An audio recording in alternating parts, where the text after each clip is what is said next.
अमानत को लेते हैं। हाँ जी, अमानत क्या कहना चाहेंगे? हेलो। तो हाँ जी भाई। अस्सलाम वालेकुम। जी। आप तो एक एक्टर रह चुके हैं, थोड़ी बहुत एक्टिंग की थी जवानी में, हाँ। तो फिर आप इस्लाम पर भी इस तरह बातें करते रहते हैं हर वक्त, क्यों करते हैं आप इस्लाम पर बात? भाई इस्लाम के अंदर खराबियां इतनी हैं इसलिए बात करते हैं उस पर। ये क्या बात हुई कि आप एक्टर रह चुके हैं, इस तरह आप कहें आप पहले मिस्त्री रह चुके हैं, मोची रह चुके हैं, तो अब आप इसके ऊपर साइंस के ऊपर क्यों बात करते हो या फलाने के ऊपर क्यों बात करते हो? What does that has to do with anything? नहीं, आपने पूरी तरह से पढ़ा तो नहीं हुआ ना, एक एक चीज तो नहीं पढ़ा हुआ पढ़ी है हुई मैंने। उसकी। ओ, हर चीज पढ़ी हुई है, जितनी पढ़नी चाहिए उतनी पढ़ी हुई है।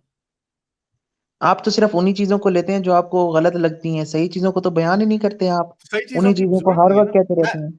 उसकी वजह बताता हूँ। उसकी वजह ये है कि एक मुद्दा है आपका कि ये कायनात के बनाने वाले ने ये मजहब क्रिएट किया है, ठीक है, यही मुद्दा है ना। कायनात के बनाने वाले ने हमें अपना पैगाम दिया, यही जी। मुद्दा है ना इस्लाम का। तो जी। उसके अंदर एक भी चीज बाय डेफिनेशन जिसने कायनात बनाई है उसके अंदर एक भी चीज गलत या खराब नहीं होनी चाहिए। तो हमें एक भी चीज मिल जाए तो खत्म बात। तो इसलिए मुझे उसकी अच्छी बातों को देखने की जरूरत नहीं है। अगर मैंने उसको एनालाइज करना है कि क्या ये खुदा का, कायनात के बनाने वाले का मैसेज है या नहीं, तो उसके अंदर जो बुरी बातें हैं, बस दैट्स इट। एक भी हमारे पास तो काफी सैकड़ों की तादाद में है, हमें एक भी मिल जाए तो आपका केस खत्म। That's what I focus on.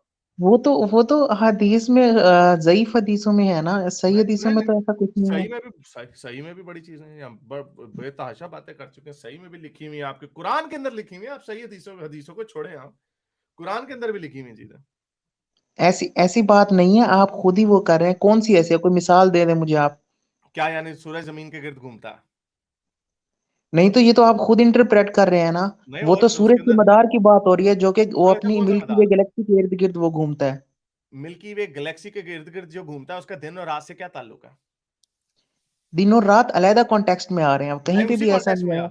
उसी उसी कॉन्टेक्स्ट में कॉन्टेक्स्ट में आ रहे हैं भाई। उसी कॉन्टेक्स्ट में भाई आ रहा है दिन और रात। और आप जितने पुराने तफसीरें लिखने वाले हैं उनकी उनकी कमेंट्री पढ़ लें कि उन्होंने इन आयतों को किस तरह इंटरप्रेट किया।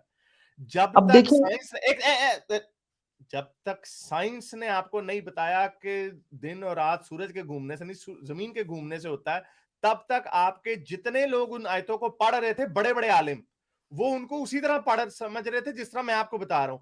आपको इस्लाम का ज्यादा पता है बनिस्बत इब्न कसीर के या अल जलालैन के? आपको उनसे ज्यादा पता है इस्लाम का? वो तो देखिए मुफस्सिरीन की गलती है ना, आज के जो नहीं नहीं, मुफस्सिरीन है फिर वो इस हदीसें तरह भी इंटरप्रेट गलत हैं, कर। मुझे बताएं हदीसें भी गलत हैं, फिर हदीसें गलत हैं। वो तो ज़ईफ सही हदीस है हदीस में ना। नहीं नहीं, ज़ईफ हदीस हैं आप कह रहे हैं ना। बुखारी ने तो उनको सही लिखा है, ठीक हाँ, है, आप बुखारी ने बुखारी लिखा से है। पढ़े हैं। बुखारी ने यह भी लिखा है कि सूरज जब रात को, अल्लाह रसूल अल्लाह से पूछा सूरज जब रात को जाता है तो किधर जाता है? सजदा करने तो जाता है। उन्होंने कहा कि जी वो जाता है सबसे पहले अल्लाह के अर्श के नीचे सजदा करता है और पूरी रात फिर उधर ही पड़ा रहता है, और और सुबह इजाजत जब वो मांगता है। निकलने लगता है अल्लाह से इजाजत मांगता है। ठीक है, आपको पता है ना, तारिक जमील हर वक्त ये इजाजत वाली हदीस जी सुनाता रहता मुझे है कि पता है, अल्लाह ये से। मस्जिद नबवी में जो बैठकर ना वो भाई, पूछ फिर रहे सुन लो थे। ना यार, सुन लो ना, कंप्लीट तो होने दो, आपके लिए ही तो नहीं है, और लोगों के लिए भी है बात करनी। तो तारक जमील और आपके सारे लोग ये बात इससे भी करते हैं, वो फिर क़यामत वाले दिन वो इजाजत मांगेगा और उसे इजाजत नहीं मिलेगी और उसे कहा जाएगा कि जहां से तुम आए थे उधर ही वापस चले जाओ, तो वो मगरिब से ये निकल आएगा फिर। ठीक है, तीन हजार तो एक ये सौ हदीस निन्यानवे सही हदीस है। है। और ये हदीस सारे आज भी आपके मौलवी करते रहते हैं, पर दूसरा मसला खा जाते हैं इसमें से। इससे साफ पता लगता है कि यहाँ पे सूरज को किसी गैलेक्सी के गिर्द घूमने की बात नहीं हो रही, बल्कि सूरज की किसी एस्ट्रोनॉमिकल बॉडी के तौर पे बात भी नहीं हो रही। एक इंसान जैसे शख्स के तौर पे, को फरिश्ता टाइप चीज के तौर पे बात हो रही है। और फिर ऐसी भी हदीसें हैं जिनमें यह भी लिखा है कि सूरज को हर रात, हर सुबह एक पोशाक दी जाती है जो जो कि अल्लाह के नूर की बनी होती है, और वो नूर की पोशाक उसे पहनाई जाती है और फिर वो पहन के उसको निकलता है।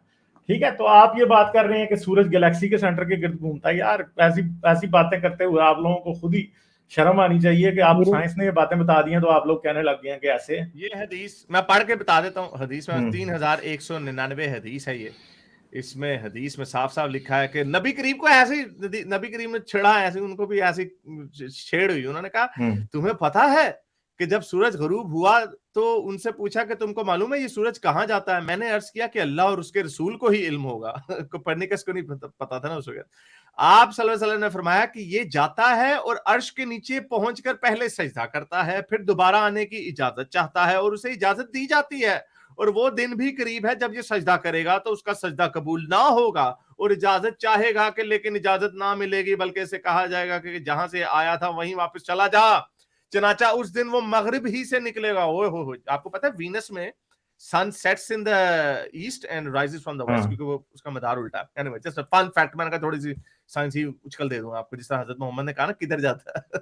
तो ये आपकी बुखारी की हदीस है, ये सही हदीस है। जिस मर्जी हमारे इंजीनियर साहब सही बुखारी मुस्लिम की हदीस सुनाते रहते हैं, उनसे पूछ लेना इस हदीस का क्या मतलब है। और फिर मैं आपको कह रहा हूँ, जिनको आप मुफस्सरीन के ऊपर मलबा डाल देते हैं ना बड़े आराम से, कितनी मजे की बात है आप लोगों की मुनाफिकत की।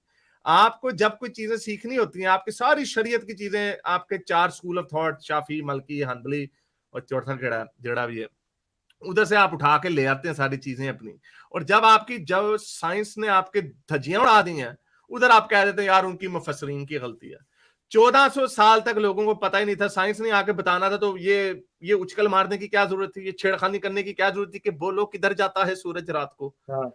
तो भाई ये आपकी, और ये एक बात मैंने आपको बताई है क्योंकि ये बहुत बड़ी गलती है। दूसरी गलती जो एम्ब्रियोलॉजी वाली है, बिल्कुल गलत। किसी एम्ब्रियोलॉजिस्ट से जाके पूछ लें, वीडियोस पढ़ी हुई एम्ब्रियोलॉजिस्ट की, और पूछ लें कि ये क्या चवली मारी है, वो भी आपको बता देंगे गलत। मीठा पानी कड़वा पानी आपस में मिक्स नहीं होता, वो भी होता है।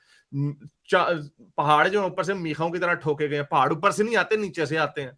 आप आयरन जो है, हमने लोहा ऊपर से उतारा, लोहा ने सबसे बड़ा जो कोर ऑफ द अर्थ है वो लोहे का है। आपकी बेतहाशा, और सारी गलतियां वो हैं जो कि उस जमाने के लोग कर सकते। अगर मैं उस जमाने में होता, मैं भी यही बोंगिया मार रहा होता जो कि इस्लाम ने बोंगिया मारी में। Last word and then you can leave.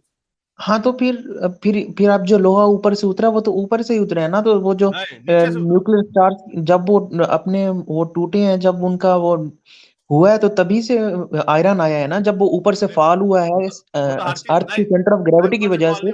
ऊपर से फॉल मेरी अर्थ की 2 वीडियोस हैं इस टॉपिक पे मेरे भाई, क्या लोहा आसमान से उतरा है, ये जाके जरूर देखना, ठीक है। उसमें आप तो मैंने भाई प्रॉपर, जियोफिजिसिस्ट हैं, आप इसे मोल्ड कर लेते हैं हर चीज को। अब नहीं मैं आपको क्या मोल्ड कह नहीं सकते हैं। करता भाई, मैं एग्जैक्ट साइंस बताता हूँ, मोल्ड आप लोग करते हैं, ठीक है। मोल्ड आप हर करते चीज हैं। ये आसमान से आई है, ये तो मेरे जिस्म में एटम्स है ना, जितना लोहा आसमान से आया उतने ये भी आसमान से आए हैं, समझ गए आप। तो हर फिर ये चीज भी फिर बात बताया वैलिड मैं हुई भी ना, आसमान से आयरन आया भी हूँ। आसमान से आया। नहीं ना, तो वो बात यह है कि जब सब कुछ ही आसमान से आया तो जो आयरन आसमान से आने की बात करेगा वो तो बेवकूफी होगा ना।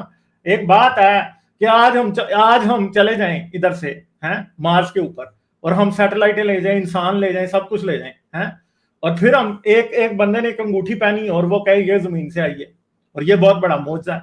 तो भाई बात यह है कि जब सब कुछ ही उधर से जमीन से मार्स पे गया होगा तो फिर वो मौजजा कैसे हुआ? खास ठीक बात है, क्या वो तो है? स्टूपिडिटी हुई फिर तो। वो तो एक फ्लो खास में बात बात हो रही थी ना। नहीं तो ये भी फ्लो में ही बात हो रही है, हाँ, बेवकूफी की बात है ना ये भी। ठीक है, जितना ये कहना है कि मेरी अंगूठी जमीन से आई है, जबकि खुद भी मैं जमीन से आया हूं और मैं अंगूठी की तस्वीरें पे अंगूठी की तारीफें कर रहा हूं कि ये जमीन से आई है मार्स पे बैठ के, तो मैं बेवकूफ हुआ ना जो खुद भी जमीन से ही आया हूं। ठीक है, तो हाँ, ये तो आपको बातें पता है कहना कि लोहा आयरन आसमान से आया है, ये लोहा जो तो आसमान से आया वो क्यों मानते थे कि लोहा आसमान से आया? क्योंकि अरबों को मेटालिक मीटराइट कहीं ना कहीं मिल जाता था कोई, और वो कहने लग जाते थे कि ये लोहा आसमान से उतरा है। उनको पता नहीं था अरब में इतनी कोई लोहे के जवाहिर भी नहीं है। ठीक है, समझ गए? तो इसलिए उनको नहीं पता, वो समझते थे कि ये सब लोहा ऊपर से ही आता है, क्योंकि वो मीटराइट से आए हुए लोहे के। दुनिया में बहुत से कल्चर्स हैं जहां पे मीटराइट से आए हुए लोहे से हथियार या ऑर्नामेंट्स इस किस्म के बनाए जाते थे और उनकी रिस्पेक्ट बहुत ज्यादा होती थी। ठीक है, तो ये कोई इसमें कोई मौजे वाली तो बात ही नहीं है, तो बोंगी है सिर्फ और सिर्फ एक। और क्या हाँ, तो है? फिर आपको सिर्फ मौजा लग रहा है, आपको बेवकूफ बनाने के लिए इसे मौजा कहा गया है। अपना दिमाग इस्तेमाल करें।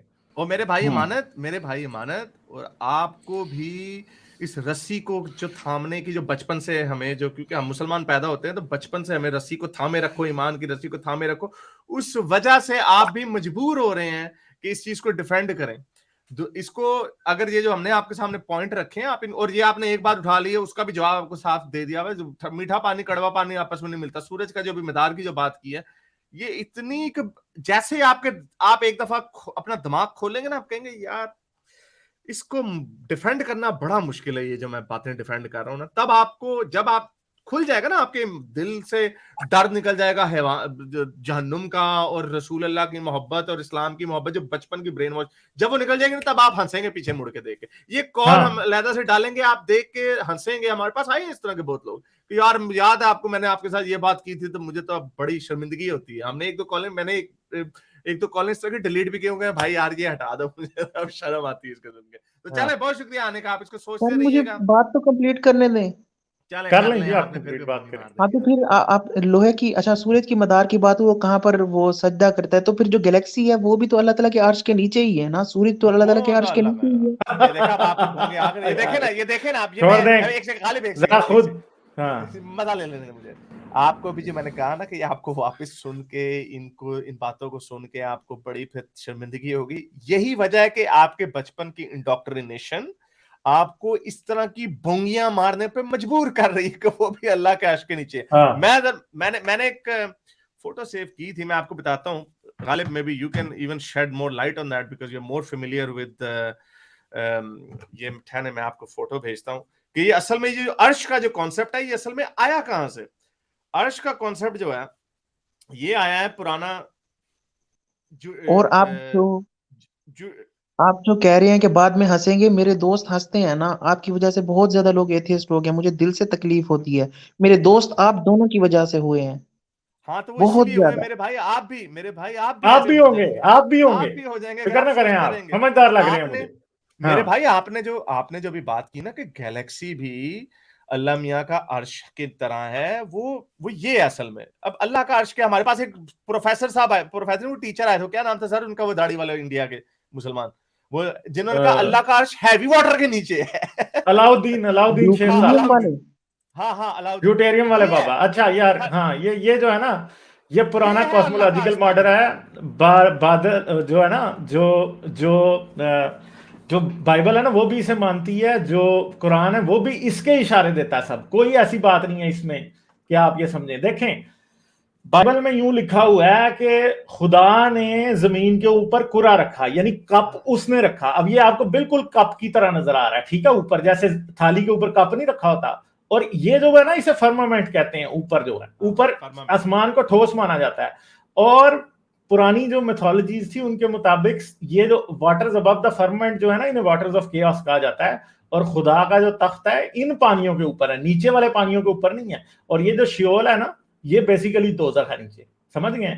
और यहाँ पे जमीन के, और फिर जब रसूल अल्लाह की एक और भी हदीस है ना, जिसमें वो कहते हैं कि एक ऐसा भी पहाड़ है जो सारी जमीन को घेरे हुए है। बेसिकली ये जो कोने पे आपको दो नजर आ रहे हैं ना पहाड़, ये जो जिनके ऊपर आसमान की बुनियाद रखी गई है, ये वो पहाड़ है। और ये गोलाई में एक दायरे की शक्ल में पूरी जमीन को एंशिएंट कॉस्मोलॉजी में घेरते थे। तो मुसलमान जितना कुछ भी साइंस पे फिट करने की कोशिश करते हैं ना, असल में वो सब कुछ एंशिएंट मिथोलॉजी के ऊपर फिट होता है। और उनमें से कोई भी एक ऐसी चीज नहीं है जिसे एक्सप्लेन ना किया जा सके। सात आसमान कहां से निकले हैं? क्योंकि पुरानी मिथोलॉजी के अंदर, एंशिएंट एस्ट्रोनॉमी के अंदर, 7 आसमान जो थे, ये जो 7 हेवनली बॉडीज थी, 5 प्लैनेट जो कि जमीन से नजर आते हैं, और 2 चांद और सूरज, ये टोटल 7 होते थे। और ये 7 के 7 शीशे के बने हुए 7 स्फेयर्स के अंदर तैर रहे हैं। और वो 7 चीजें जो है बेसिकली क्या हैं, वही 7 आसमान है, ठीक है। तो ये चीजें, ये सब की सब हम लोगों ने जो है ना वो देखी हैं। और इनमें से कोई भी एक भी ऐसी चीज नहीं है जिसको हम ये कह सकें कि जी ये कोई और है, कोई इसमें कोई मौजज़ा है, कुछ भी नहीं है। ये सब कुछ जो है ना, ये पुराने लोगों के अंदाजे थे, पुराने लोगों की बातें थी, जो उनको नहीं पता था। वो बेचारे उनके बारे में गैसेस लगाते थे। और रसूल अल्लाह भी वही गैसेस लगाते हैं। रसूल अल्लाह ने कोई नई बात नहीं। कुरान में मैं आपको चैलेंज करता हूं कि आप कोई भी साइंटिफिक मौजज़ा निकाल के दिखा दें, मैं आपको ये निकाल के दिखा दूंगा कि उसके बारे में यूनानियों ने क्या लिखा है। और ये नहीं है कि मुझे कोई स्पेशल किताब पढ़नी पड़ेगी इस बारे में। आप निकालें कि कुरान की एम्ब्रियोलॉजी क्या कहती है, ये आप गूगल सर्च करें, आपको सामने नजर आ जाएगा कि कुरान की एम्ब्रियोलॉजी का सारी केलन से कॉपी है। पहाड़ कैसे बनते हैं, जमीन के ऊपर रखे गए, ये आपको एंशिएंट मेसोपोटामियन मिथ्स में मिल जाएगा। कोई एक भी ऐसी चीज नहीं है कुरान के अंदर गलत थे, और सब गलत थे। हाँ, वो भी गलत थे। हाँ, तो कोई कुछ भी नया नहीं है, सब ऐसे ही है। हमें ये चीजें साइंस के मुज्जात लगते हैं और आपको ये पुरानी मेथोलॉजी लगते हैं। तो जिस तरह आप हमारी बात को नहीं मान रहे, हम आपकी बात को कैसे मान लें? आप ना माने हमारी बात को, आपके मानने ना मानने से हमारी बात झूठी नहीं ना होगी, ठीक है। आपकी बात झूठी होती है हमारे ना मानने या मानने से, नहीं मेरे, हमारी नहीं होती। एक सेकंड, हमारे टीचर ने मुझे भेजा, उन्होंने कहा कि हमारी जंग है अब इल्हाद के खिलाफ। ये सारा सोशल मीडिया पे यार जंग अभी तो ये जंग शुरू हुई है, देखना आपको कितनी शिकस्तें होंगी इस जंग में। फिक्र ना करें मेरे भाई ये आप ये शिकस्त दर शिकस्त होगी आप लोगों को। आपकी वजह से हमारे मौलवी भी एथियस्ट हो रहे हैं, चुप करके एथियस्ट बने तो बैठे ये हैं। तो अच्छी बात है ना। ये देखो ना, फिर हारिस और मुझे खालिद पता क्या चला है। मौजे कर रहे हैं, क्या मौजे कर रहे हैं। हमने तलवार भी नहीं उठाई, जंगे बदर भी नहीं की, ओहद भी नहीं की, खंदक भी नहीं खोदी, फिर भी मौलवी गिरते जा रहे हैं। आप खुश हो रहे हैं, ये कयामत की निशानी है। रसूलुल्लाह ने फरमाया था कयामत तब तक नहीं है कि जब तक यार अल्लाह ये का एक भी इंसानियत जिक्र की का निशानी है नहीं भाई, ये बचेगा। क़यामत ये की निशानी पेशन नहीं गोई है, है रसूलुल्लाह इंसानियत की, की हम निशानी सच्चे है। साबित हुए। अच्छा एक सेकंड, एक मेरे भाई एक और मैं आपको बात बताऊं, मानत एक और मसला आपको बताऊं। अभी आपने काफी जी बातें की ना, आपने जो बताया कि हमारे टीचर ने कहा, पहले आपने ये कहा कि साइंस जो कह रही है आप साइंस को मानते हैं, हमारे मजहब ने जो बताया, जो आपको मैंने बताया कि आपके मजहब ने लिटरली, ये आपके मजहब का वर्ल्ड व्यू है, ये आपके दुनिया मजहब का, ये पानी जो अल्लाह का वाटर, ये जो पानी है इसके ऊपर अल्लाह में का अर्श है, ये है मतलब अल्लाह का अर्श पानी के ऊपर है और कहीं पे पानी नहीं है। आपने कहा कि हम इसको मानेंगे, आप साइंस को मानते हैं, आपकी मर्जी, ये आपने कहा ना। ये मेरे भाई आपको जिद लग रही है। अब इवन के जो क्यामत का भी जो मॉडल है ना, क्यामत का भी जो मॉडल है वो जमीन के ऊपर फिट होता है। अगले 100 सालों के अंदर इंसान जो है मल्टी प्लैनेट स्पीशीज बन जाएगा।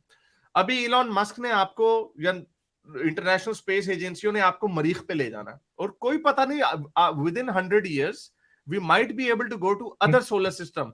हम तो जो अगर दुनिया तबाह भी हो जाती है ना, तब भी इंसानियत खत्म नहीं होगी। ये 100 साल की बात है सिर्फ, बल्कि अभी भी नहीं होगी खत्म। अभी भी लोग उसका वो बना लेंगे। एक बड़ी जबरदस्त नेशनल ज्योग्राफिक ने डॉक्यूमेंट्री बनाई है कि न्यूट्रॉन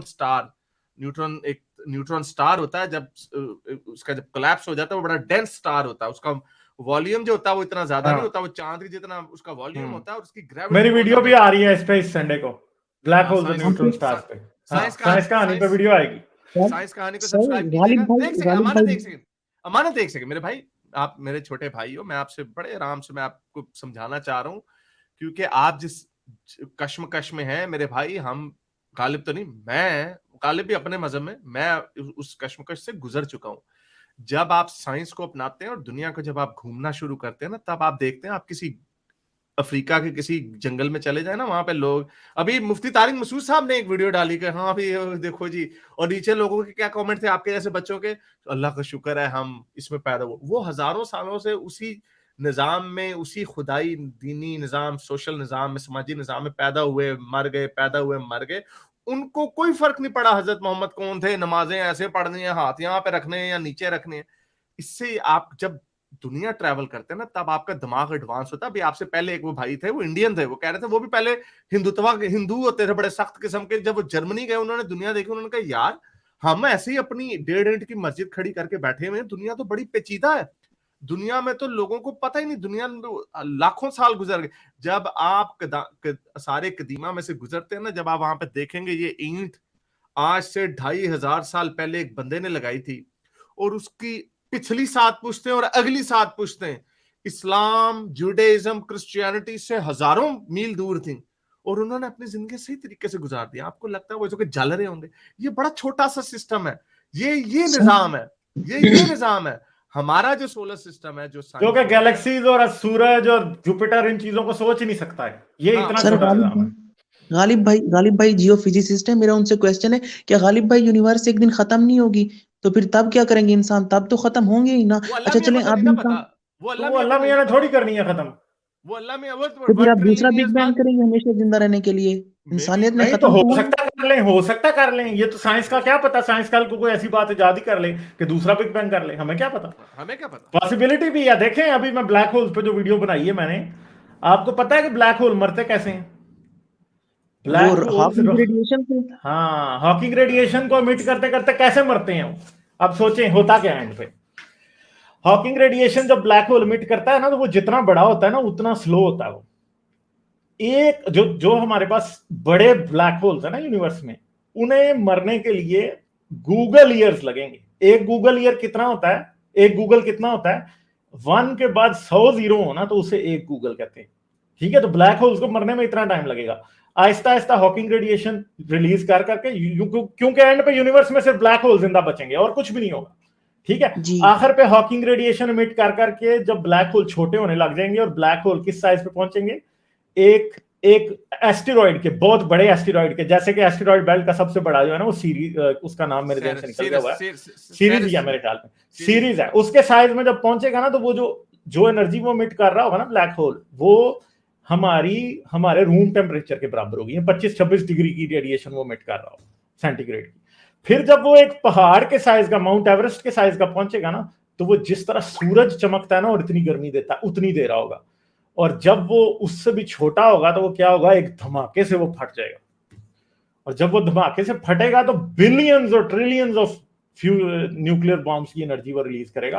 हो सकता है हमारा बिग बैंग भी कोई ऐसी चीज हो, हमें पता नहीं है इस बारे में, ठीक है, बट पॉसिबिलिटीज बहुत सारी हैं। आप समझते हैं जब सब कुछ मर जाएगा तो मर जाएगा यार, हम आप आज से 100 साल पहले आप थे, क्या आपको फिक्र थी कि आप हैं या नहीं? तो आज से 100 साल बाद जब मैं नहीं होऊंगा तो मुझे कोई फिक्र नहीं होगी कि मैं हूं या नहीं, ठीक है। जिंदगी जो है, जिंदगी अपनी को इतनी फजूल चीज ना समझेंगे, इतनी कीमती चीज है, शायद आपको इस यूनिवर्स की एज में एक ही बार जिंदगी मिली है, सही है, और आप इस वक्त को जाया करेंगे जहालत के पीछे। दुनिया में सीखने के लिए इतना कुछ है, आप मुझे इंटेलिजेंट लग रहे हो, किताबें पढ़ो, डॉक्यूमेंट्रीज देखो, कुछ सीखो।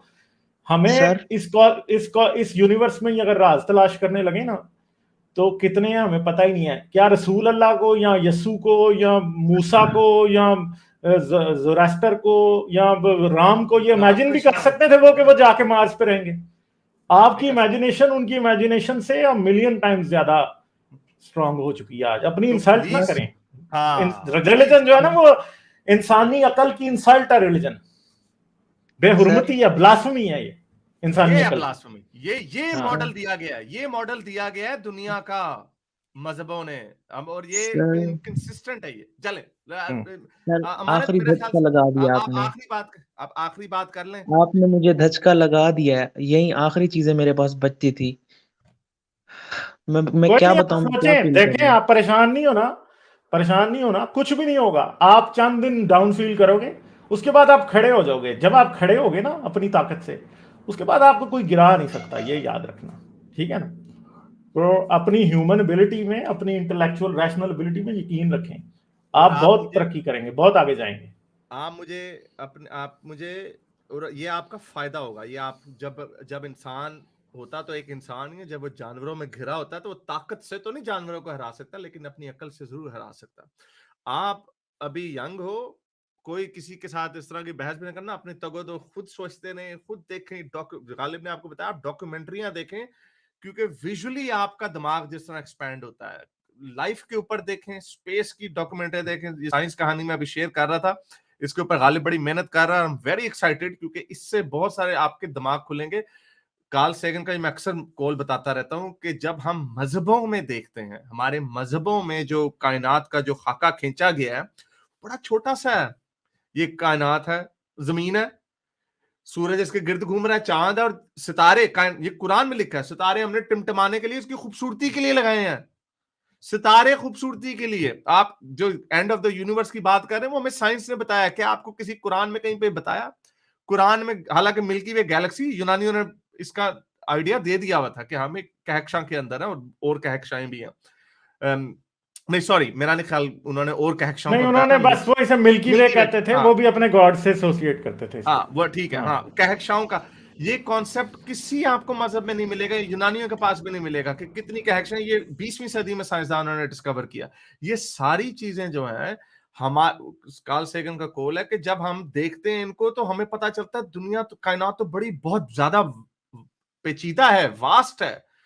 और हमारे, लेकिन हम जिद करते हैं कि नहीं नहीं नहीं, जो हमारे नबियों ने बताई है, छोटी सी कायनात है, 7 आसमान है, सितारे टिमटिमाने के लिए, अल्लाह का अर्श पानी के ऊपर है, ये हम इस पे बजिद हैं। जिस तरह आप शुरू में बजिद थे, आपके टीचर ने कहा मेरे भाई इसको पढ़ना, बहुत तरक्की करेंगे आप दुनिया में आगे जाएंगे। मुझे सब पता था, लेकिन मैं अपनी जिद पे था। आपकी बात सच है, मैं रियलाइज भी कर चुका हूँ, लेकिन मुझे समझ नहीं आ रहा मैं क्या करूं, कुछ भी समझ नहीं आ रहा। आप बड़े लकी हो कि आपके पास ऐसे दोस्त हैं जो कि आपके आसपास हैं। मेरा कोई दोस्त नहीं था जब मैंने मदद छोड़ा था, मेरा एक भी दोस्त नहीं था, ठीक है, बड़े अरसे तक कोई मेरे साथ तो 10-20 हैं यहीं पर। बस ठीक है, आप कितने लकी हो, कितने लोग हैं आपके साथ, एंजॉय करें यार।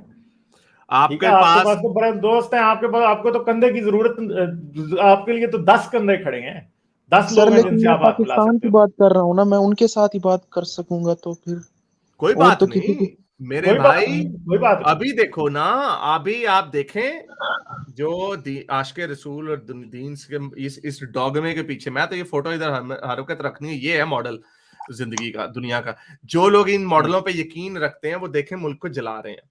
आप जैसे लोग, अभी आप 10 हो, अभी आपने पिछले वाले भाई भी आए थे, या आपने कहा था कि बहुत सारे लोग मौलवी भी छोड़ रहे हैं, ये आग अभी हम हल्की सी नीचे से लगाई है। आप जैसे बच्चे कल को जवान होंगे, पढ़ें, मेहनत करें, CSS के इम्तिहान दें, ब्यूरोक्रेसी में जाएं, फौज में जाएं, ये नंबर बदलेगा। दुनिया में एक चीज मेरे भाई याद रखना, कोई चीज एक जैसी हमेशा कभी भी नहीं रहती, हर चीज बदलती है, फॉर बेटर और वर्स, हर चीज बदलती जरूर है। और इसीलिए ये चीजें बदलेंगी। आप अपने पढ़ें लिखें, अपने दोस्तों के साथ भी कभी कभार बात करें, ज्यादा रेकलेस नहीं होना। लोगों किसी मौलवी के सामने जाके नहीं खोल देना कि भाई ये क्या है, हलाला क्या है, लौंडी की बात समझ, इस तरह नहीं, क्लेवर होके रहें। आपका सबसे बड़ा जो जो हथियार है वो आपका दिमाग है, और यही दिमाग आपको बहुत आगे लेके जाएगा। चले इसके ऊपर सोचिएगा। अब तक के लिए ठीक थैंक यू है, सर, दोबारा थैंक बात यू करें। सो चलो much. Thank you, thank you, thank you, okay. Sir ये क्या अच्छा हो जी, गया? Super chats. हाँ मैंने भी पहले नहीं, लिख मगर दिया ये था है मैंने। कि I all the best for this I guy, best, और आई होप, हाँ ठीक आई है, होप सो। बिल्कुल अच्छा होगा। सुपर। ठीक है, ये वो one of our proud moments है कि जब हमें ये पता चलता है कि यार कोई बदल गया है, हमारी मेहनत ऐसे नहीं जा रही। ठीक है। अच्छा, एक मोहम्मद सलमान ने कहा था, गालिब भाई bundle of love from Lahore, and thank you so much Haris भाई, आपने मेरा माइंड खोला। पहले कमेंट था, मैंने उसके ऊपर बात करनी थी। जो आपने कहा था सुन्नी और टुन्नी का कुछ नहीं हो सकता, ये बड़ी गलत बात है, ये बड़ा डिफीटिस्ट एटीट्यूड है। हाँ, हम लोग ऐसा नहीं गालिब है, और हमारी आवाज इतनी सी भी नहीं है, अभी बहुत छोटी आवाज है। अभी बहुत हम छोटी है। लिटरली एक जर्रा है, एक पूरे रेगिस्तान के में एक छोटा सा रेत का जर्रा है। और आप उसमें देखें कि कितने लोग अपना माइंड बदल रहे हैं। ये नहीं कि लोग हमसे सुन के हमारे गालियां ही दे रहे हैं ना, लोग कितने बदल रहे हैं। और इसकी हमें पाकिस्तान के चारों तूलो अर्ज से इसकी हमें खबरें मिलती हैं। अभी वो किसी ने बताया था, वो इंग्लैंड का, ये अपने दावा गाइस वगैरह नहीं है, पता नहीं क्या चैनल का नाम है, मुझे भूल गया। उस पे एक बंदा गया, अपना पाकिस्तानी गया, उसने कहा कि कि ना पाकिस्तान में हारिस और गालिब ने इल्हाद की आग बर्पा की हुई है, इन लोगों को किसी तरह रोकें आप। तो ये काम, और उन्होंने फिर उसके ऊपर कमेंट दिए कि हाँ भाई ये हो रहा है, ये होना है। वेस्ट में जो पॉपुलेशन है, यानी जो बाहर के बच्चे, मुसलमान बच्चे जो पैदा होते हैं अमेरिका और इधर वगैरह, इधर भी लोग तो पहले क्योंकि अंग्रेजी बोलते हैं, इनको एक एडवांटेज है, वो डॉकिंस और सैम हैरिस को वो डायरेक्टली सुन सकते हैं। उन्हें आप जैसे, हमारे जैसे छोटे छोटे डॉकिन और लिबरलों की जरूरत नहीं है। तो हमारे पाकिस्तान में ये ऑडियंस 10 साल पीछे है ये movement. This is literally 10 years behind, लेकिन 10 years is not a long time. It is catching up very fast. अच्छा जी, मेरी सुपर चैट बीच में आई थी, मेरा ख्याल अर्जुन ने एक भेजी थी कि सर आपका ये वाला बिहेवियर बहुत ही पसंद आया मुझे, प्यार से समझाओ तो समझ जाते हैं। नहीं, वो समझ जाने वाली बात तो ठीक है, मैं थोड़ा प्यार ज्यादा करता हूँ, गालिब थोड़ा गालिब चले गए मैं गालिब उतना प्यार नहीं करते जितना मैं करता हूँ। और लेकिन ये जो भाई था, ये पहले से ही ऑब्वियसली ही इज गोइंग थ्रू सम कश्मकश। ये पहले से बड़ी किसी यानी सोच से गुजर रहे हैं, और इस तरह के बहुत सारे लोग इस वक्त इन बिटवीन फंसे हुए हैं। So we have to talk to them, और वो हमसे हमारे पास ही आएंगे। मेरे इस नेक काम को जारी रखने के लिए मुझे पेपैल या पेट्रियन पे जरूर सपोर्ट कीजिए, ताकि मैं अपना पैगाम ज्यादा से ज्यादा लोगों तक पहुंचा सकूं।